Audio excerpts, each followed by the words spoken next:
Everybody, Uses the Monk here.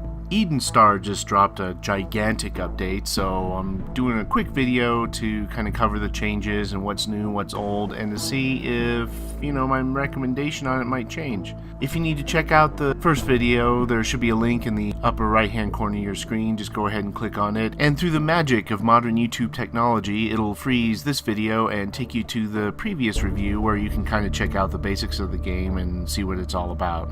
Without any further interruptions, here's the update to Eden Star.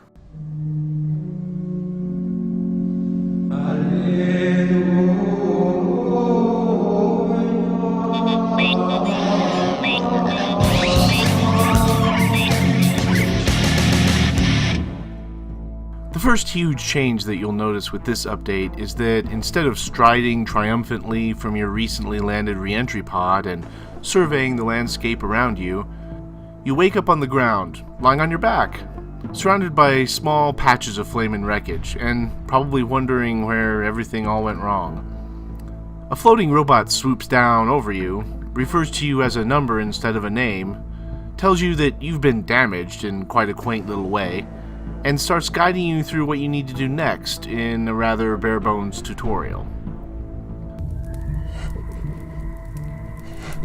Pioneer 119, please remain calm. You have sustained damage. Vitals are low, matter tool is offline.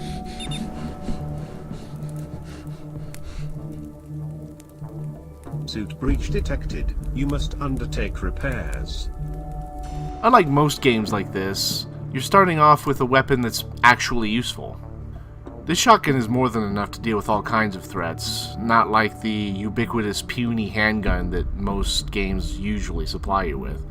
Unfortunately, you are quickly set upon by the explosive dart-launching hedgehog creatures, and that really limits the effectiveness of the new tutorials because as you're trying to learn the new inventory system and grab up your emergency supplies, it doesn't pause the game. So you'll get used to frantically clicking at the tiny take all button as you scamper from supply crate to supply crate, grabbing up everything you can before making good your escape. You won't have any time to examine what it is or what it does, which is kind of a drag. Speaking of making good your escape, if you climb up into the crashed pod thing, the next step of the tutorial shows you a blip on your compass. And you're supposed to make a mad dash to this partially finished base and claim it by building an Eden kit there. But it only enables that part of the tutorial when you climb up into the wrecked pod. If you miss it, the tutorial does not continue, such as it is. And it's kinda easy to miss because you can only jump up into it at this one particular spot here, so make sure to jump up into the pod so that it'll put the blip on your map. While the building system remains the same, the whole crafting system has been changed to incorporate the crafting of intermediate materials which will be needed for several recipes and turrets. Let's face it, learning all this is a pain in the ass, but it's worth it if you can get over the aggravating learning curve. They've also added survival elements to Eden Star: food, hydration, and O-grade and endurance bar. One of the things that I enjoyed about the game before the update was that I could parkour all over the planet without worrying about getting tired. Now there's the ever-present fatigue bar that every game seems to need to have.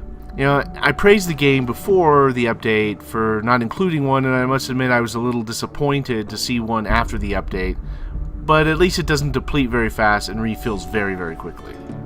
It's like, why have one? But given that you need to eat and drink now, you'll be collecting these morsels of food from creatures and combining them with seeds, of all things, to make this meat paste to eat. As an aside, I'm not sure why science fiction games always seem to want to have you eating food paste or injecting nutrient solutions, but it wouldn't be a sci-fi game if you were actually cooking burgers, I guess. That seems to be an unwritten rule in sci-fi games. The water recipe is even stranger. You have to grab coral and combine it with dirty water to filter it into clean water. Okay then. Perhaps the recipes need to be revisited. Coral and seeds aren't what I would think you'd need to make meat paste and filter lake water, but hey, I'm not an expert at surviving on alien landscapes, so maybe I'm wrong. Crafting guns is completely different now, and the new system is pretty cool.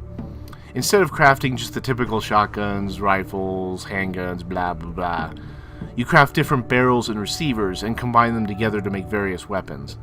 and there's about 6 or 7 recipes right now for different combinations of barrels and receivers.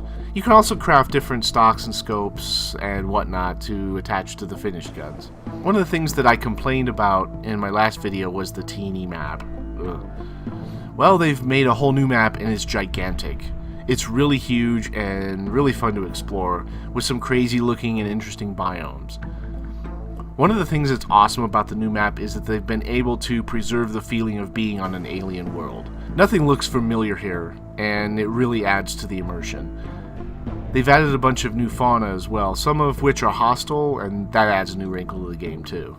The new map also has some empty bases you can loot. Hopefully there'll be some other reason to visit them, but for now there's nothing here. The update has also added a fuck ton of game options and customizations. Length of day, ratio of daylight to nighttime per day, resource density, and dozens of customization options enable you to make the game exactly how you like. Overall, the update is really incredible, but it does have some bugs and other issues. Sometimes the creatures get hung up on things like this here. It doesn't happen very often, but it does happen.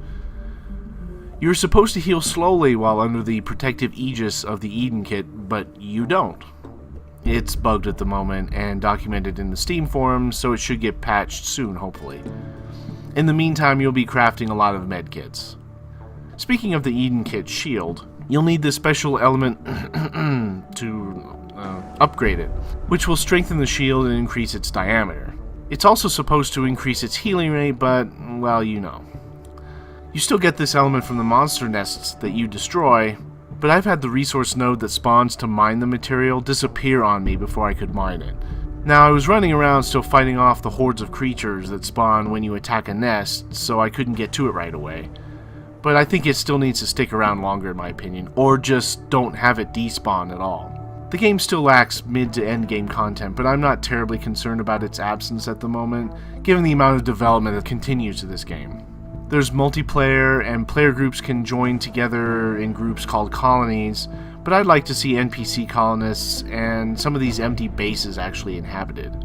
It would be pretty easy, I think, to have roleplay aspects and quests as well, given that the game isn't procedurally generated. I personally don't know what they have in store for it, but it's an excellent basis for a game. All it needs is content at this point. In spite of this, I'm still maintaining my recommendation of Eden Star. It's really fun, and in its current form, you'll get several hours of enjoyment out of it.